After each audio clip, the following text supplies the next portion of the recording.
Danes smo tukaj zato, da bomo otvorili tole prelepo razstavo. Že v lanskem letu smo k soustvarjanju Zelene Ljubljane povabili tudi naše zelene ambasadorje. Rada bi se zahvalila vsakemu posebej, da je z nami delil svoje misli. Hkrati pa predstavljamo na tej razstavi tudi tiste dosežke, na katere smo še posebej ponosni. Ljubljana, za te vsa srca gori, sonce in luna, te zvezde vse. Prisluhni nas, slišiš, kaj govori, Ljubljana zelena je. Ta pesem govori o Ljubljani,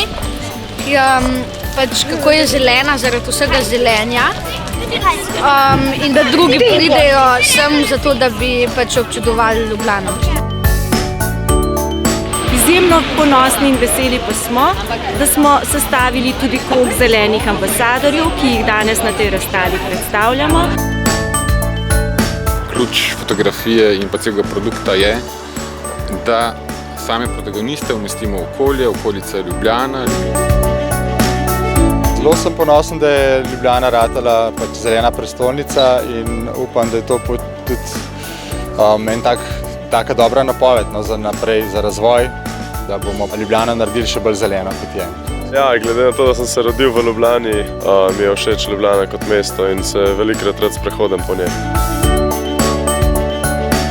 Župan mislim, da je nekajkrat že povedal, da je Ljubljana zasijala zeleno na evropskem nebu in prav je, da bo ta sij v tem letu še okrepila.